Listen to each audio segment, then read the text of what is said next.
It is often said that Kenyans have lost their taste for reading owing to the predominant use of internet and other forms of media. However, in Oyugis, Homabay County, locals looking to turn their lives around are flocking to the Shirikisho Library to read the few available books. The robust reading culture in the area is now creating a huge demand for more books as locals seek to quench their thirst for knowledge. Trixingado has the details.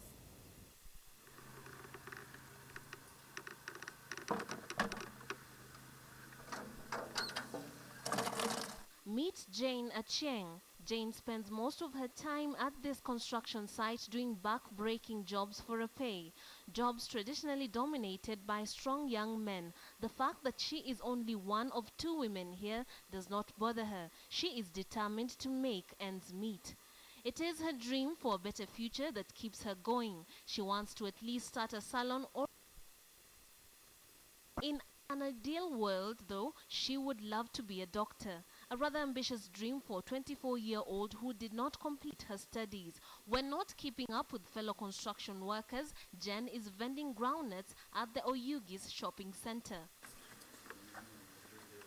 To turn her dreams into a reality, Jane spends every extra moment she has away from work at the Oyugis Shirikisho Community Library, brushing up on her knowledge, never mind that she can barely speak or read Swahili, let alone English. Kaka nadak gi ji gi nyamin mama wane ne tich ng'eny ok anyal to koro sani napoka Nyasaye omiya paro machako chielo njugu mondo ausi.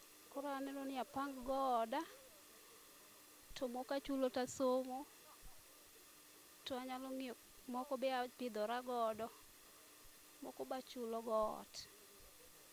Agombo somo koro gimomiyo nabiro tich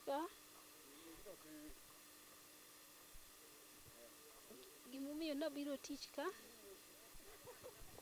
mondo ayud kaka chulo ot, kanyalo chiemo, kaka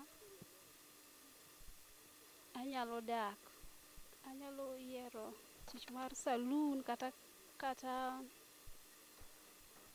tweng'o kata kadhi mbele masomo tanyalo bedo daktari kata lawyer.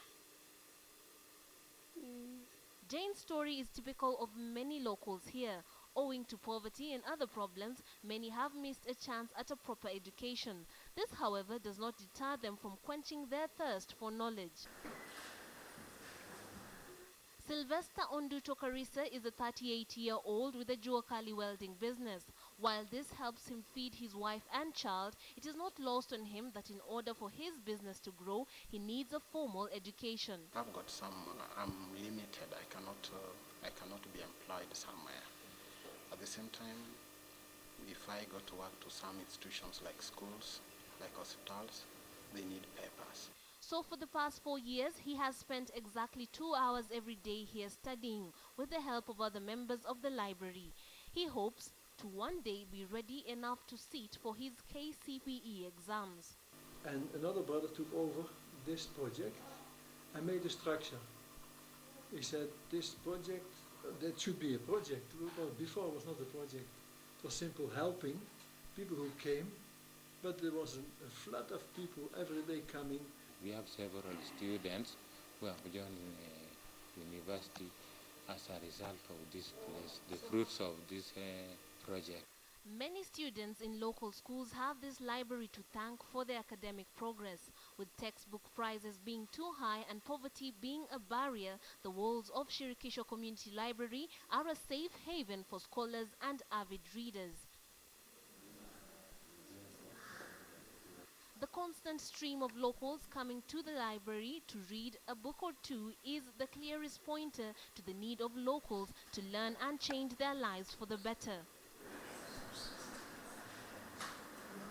Kenyans have been accused of having a low reading culture, but how can this be a plausible concept when many do not have access to good reading material? When the Safaricom Foundation, among other donors, decided to fill the shelves of this library with books, the membership went from 101 members to over 2,000, an indicator that it is not a low reading culture that is the problem, but the access to basic reading material.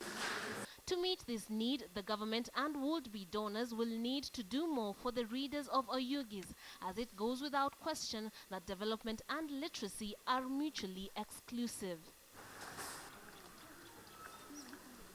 Trix Ingado, KTN News, Oyugis, Homabay County.